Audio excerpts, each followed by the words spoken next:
Today I want to share with you how I dealt with a recent experience. What I will walk you through is the experience that I'd had with this person, and more importantly, how I gracefully led myself through it to come to a place that I was comfortable with. And it's one of the things I work with my leaders with on a regular basis, is just how do you show up in a way that's aligned with your values and also still respects the situation and engage in a way that doesn't actually create more tension or negativity. It's what I call the graceful method. Now, to give you some of the context around this, this is an individual that I have had a working relationship with virtually a couple of years ago for a really short-term project. Since that time, there have been a few moments where in the social media world, she has tagged me, I have commented, and there has been a few occasions where she has deleted my comments, and I feel she was censoring what was on her page, which is completely up to her to do. It was through those experiences that I realized I didn't want to be connected and in a relationship with this person because I felt the censorship was inappropriate and not necessary. The content I was adding was aligned with her vision. It just wasn't the way she needed to hear it. So for a long time, I've actually been disconnected from this individual, and I happened to come across a blog in where she is mentioned. Now, this blog came to me third hand through another person on LinkedIn who we seem to be connected with because we share some similar passions in creating psychologically safe workplaces and ending workplace bullying. She happened to share a blog that named this individual. And I was intrigued because I thought, oh my gosh, if someone is bad-mouthing her, she probably wants to know that it's out there. I read through this blog several times. 1, because it was long. 2, because I was interrupted halfway through the first time. And 3, because I didn't always agree with what the author had written in terms of conclusions about it being workplace bullying. So I had commented on this original post for a few reasons. Number 1, I made a comment about how I didn't agree with all of the author's assessments, evaluations, that this individual was a workplace bully based on what he shared in his blog. The second thing is I did share how I could understand how a targeted workplace bullying would look at these behaviors and come to the conclusion that it could be workplace bullying. It happens all the time, and it does require some coaching and exploration to identify if it is or is not. I listed off a few things that would need to be present in order for it to be workplace bullying that I wasn't seeing in this article.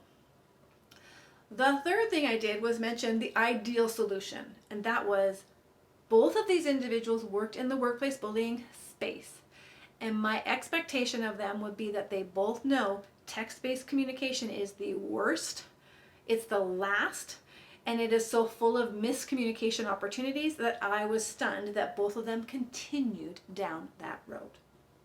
That was kind of the gist of my post.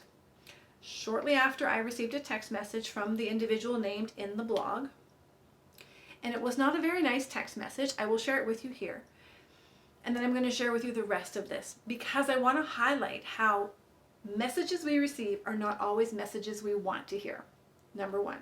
Number 2, I want to share with you a process that I worked through so that you can take this and you can utilize it in your life should you get a message or interaction of some way, whether it's text-based or face-to-face or voice message, so that you can stay aligned with who you are and not be disrespectful to the other person. So, Tammy, do you realize you have just participated in a hate crime? Your comments on LinkedIn are now part of it. The authorities have been advised and screenshots are going into evidence. You, of all people, should know better about fact-checking before jumping on a bandwagon of a mobbing group. What have I done to you?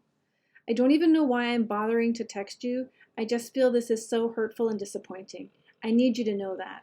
He has been stalking and threatening us for 3 years now. You've just helped a very ill man. And as you can see, I asked if this is so-and-so and invited them to a call. Okay. So that was a bit abrupt. It was a bit offensive to my senses. And the association of my comment with a hate crime definitely was offensive to me. And it was inaccurate. So I definitely wanted to talk about this with this individual. I, as you see here on the screen, responded back with an invitation. I do not have this individual's name in my phone. So first I had to clarify it was the individual I assumed it to be. I've blocked that out here. And then I invited them to a phone call. And left it. There was no response throughout the evening. And the next morning I wake up to a very long email, of which I will share it with you. Before I share it with you, I want you to know my intention is not to share this because of the person. It's to share it because of the reaction it created in me and the steps I took to stay aligned with my values and to respond in a very graceful way. And we'll leave it at that for now. Let's just go ahead and read this. I wanted to express my profound shock and concern regarding your recent comments in response to a man's hate crime on LinkedIn. This situation has left me deeply perplexed as I held you in high regard and expected more from you as a professional in our shared area. The individual in question has exhibited troubling behavior, including 3 years of stalking and threats, as well as the manipulation of facts on a blog. Unfortunately, your involvement in this matter has only exacerbated the situation. Your comments have raised questions about your critical evaluation skills as a professional. None of the content posted by the individual seems to align with a coherent narrative, and I expected your professional judgment to recognize this. Additionally, your public engagement with sensitive information such as my medical history has left me baffled.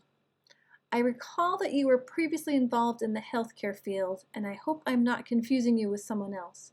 Regardless, I anticipated that you would exercise more discretion and respect for privacy in this matter.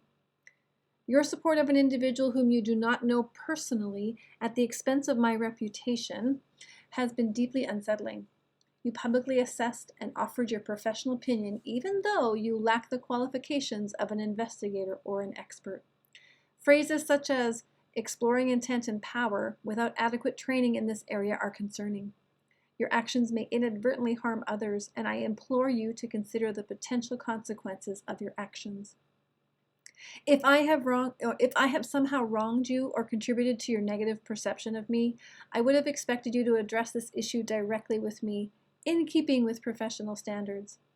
This approach aligns with your role as the toxicologist, and it is disheartening to see a departure from such professionalism. I must express my disappointment in your recent actions, which have effectively aligned you with a malicious mobbing group. I have submitted your comments with all the evidence of a hate crime and harassment.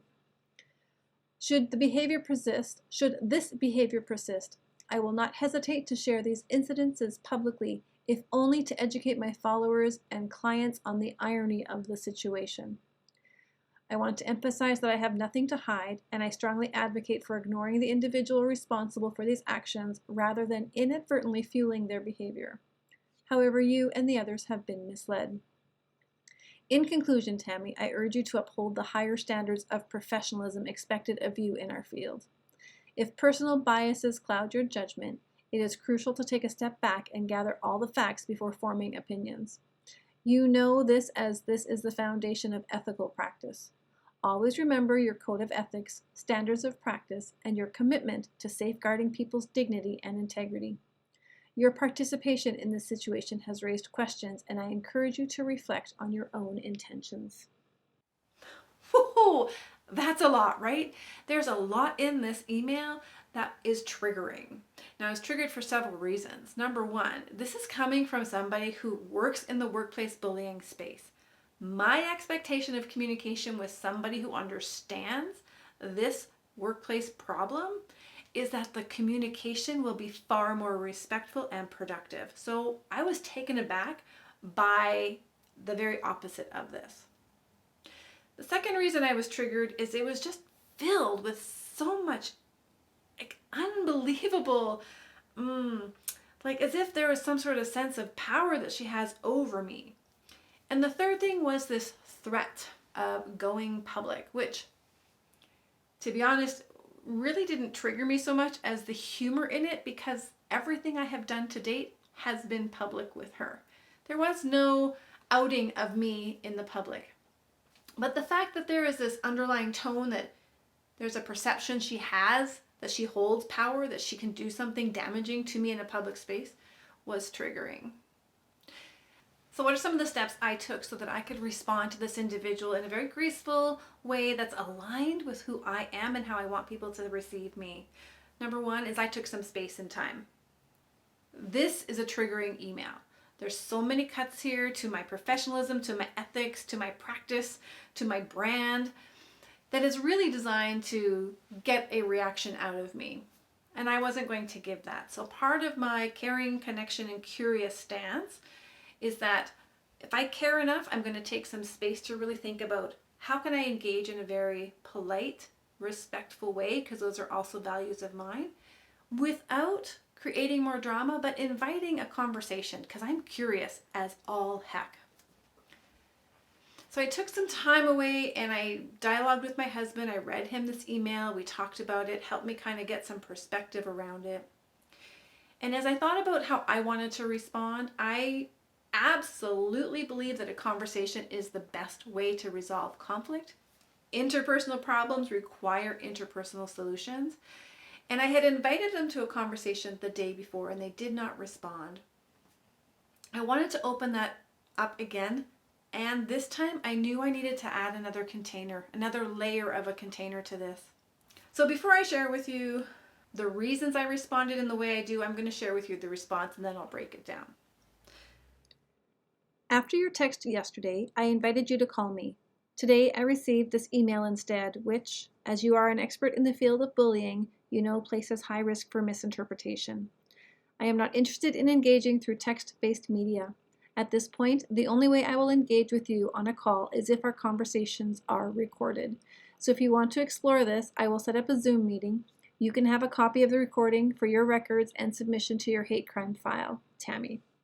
So what did I do here? Number one is I reorientated to the invitation the day before. This is how I'm willing to talk with you by phone call. I then summarized that I didn't receive a response and connected the best practice with our shared profession. The second thing I did is I doubled down on my commitment to a conversation by sharing I will not engage in a text-based email exchange of words. That is how much I value a conversation. I'm acting in alignment with my values here. And the third thing is because I needed to really address this hate crime and all of these insults, is that we would be able to have this conversation should she meet my condition that it be recorded, and I would give her a copy for her file and for my file. That way everyone's got the same information. There is no gossip, there is no bending or twisting of the truth. So I offered to have the conversation, but the context shifted from the day before's invitation to today's invitation, because now safety for both of us was a priority. So now why would I attribute this to being graceful? Well, there's a few things. One is my value of connection is leading. I'm willing to talk with you. I'm okay that you're not happy with me at this point. I need to understand it. So my connection and curiosity are leading me. I care enough about her that I'm not going to just sling insults back and forth. I'm going to have a conversation so we can really get to the root of the problem and solve this. Hopefully once and for all, but my history with her tells me it would just be a for now. And I would be okay with that. Now, shortly after that, I learned that she did not see my response. That's okay. And then she decided to make it a no contact after that. So very interesting dynamic. She opened up the conversation, threw in a bunch of insults, and then ended the conversation, which left me with what? I had to self-soothe. Now, this is the second level of being a graceful leader, is finding ways to let go of something that you don't own. Her emotions, her reaction, her words, they are not mine. And one of the fastest ways I have learned to self-soothe is to recognize what I control, what I don't control, what I own, what I don't own. So let's recap the graceful leader response to such an offensive message. Number one, give yourself the gift of time. You are not required to respond right away. And reacting in the heat of a moment is only going to further create a negative climate. So distance yourself from the event so that you can get perspective and clarity on what you're truly feeling. And to help you, step number two is to maybe debrief this with someone you trust. Step number three, lean into those core values that you hold to be true and let them guide your interaction. And step number four, own what you own, control what you can control, and release the rest.